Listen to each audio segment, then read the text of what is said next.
কক্সবাজারের মতো জায়গায় আনলিমিটেড খাওয়া দাওয়া, unlimited swimming pool, AC room থেকে বের হলে বিচ, সব কিছু পাচ্ছেন মাত্র ৩,০০০ টাকায়, তাও আবার দুইজন।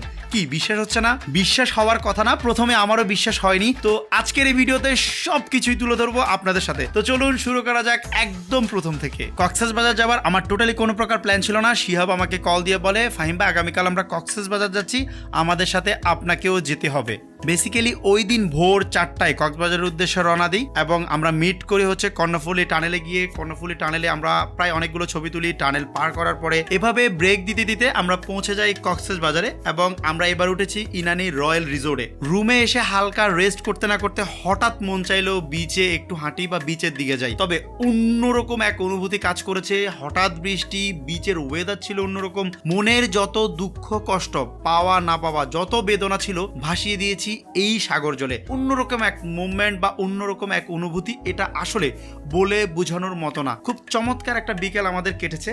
এর পরবর্তীতে আমরা আবার রুমে ফিরে আসি। তো এবার আমরা উঠেছি ইনানি রয়্যাল রিসোর্টে, যেটা ইনানি বিচের একটু পরে এবং রয়্যাল টিউলিপের একটু আগে। নবরস কুপন কোড ব্যবহার করলে পেয়ে যাচ্ছেন মাত্র ৩,০০০ টাকায় রুম, যেখানে আপনারা দুইজন থাকতে পারবেন। আনলিমিটেড বুফে ব্রেকফাস্ট রয়েছে, আনলিমিটেড সুইমিং পুল। ইয়েস, অন্যান্য হোটেলে দেখা যায় একটা নির্দিষ্ট সময়ের পর সুইমিং পুল আর ব্যবহার করা যায় না। এখানে আনলিমিটেড বলতে একেবারে আনলিমিটেড। আপনি দিনের 3টায় নামেন অথবা রাতের 4টায় নামেন, কেউ কখনো আপনাকে বাধা দিবে না। নিজের প্রাইভেট সুইমিং পুলের মতো ইউজ করতে পারবেন। আশা করি রুমের ব্যাপারে আলাদা করে বলার কিছুই নেই, সেটা আপনারা ভিডিওতে ভালোভাবে দেখতে পাচ্ছেন। আর হ্যাঁ, এক্সট্রা 1 থেকে 2 জন হলে তাদের জন্য আলাদা বেড আনতে পারবেন, এতে কোনো প্রবলেম নেই। জাস্ট রিসেপশনে গিয়ে বলবেন আর হালকা পেমেন্ট করতে হবে।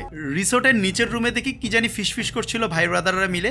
একটু দরজা দিয়ে উকি মেরে দেখি যে বাঁধন ঘুমাচ্ছিল।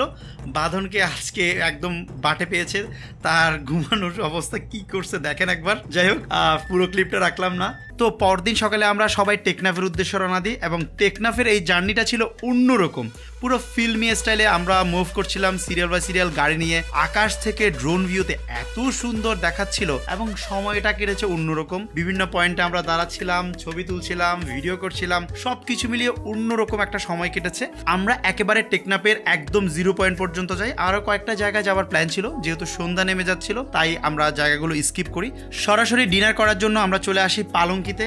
পালঙ্কি সুনাম অনেক শুনেছি, কিন্তু তাদের যে সার্ভিস খুবই বাজে লেগেছে। খাওয়ার কথা খারাপ বলবো না, খাবার মোটামুটি ভালোই লেগেছে, কিন্তু সার্ভিস খুবই খারাপ। তাদের কোনো কর্তৃপক্ষ যদি দেখে থাকেন অবশ্যই সার্ভিসের মানটা আরো ডেভেলপ করার জন্য অনুরোধ রইল। রুমে আসতে আসতে প্রায় 3টা। আমরা রুমে ফিরে এসে যে যার মতো করে ব্যাগ প্যাকিং করে ফেলি এবং এক একজন এক এক জায়গায় যাবে। কেউ যাবে খুলনা, কেউ যাবে ঢাকা, আর আমরা দুইজন ছিলাম চট্টগ্রামের। তো যথারীতি চমৎকার একটা সময় কেটেছে।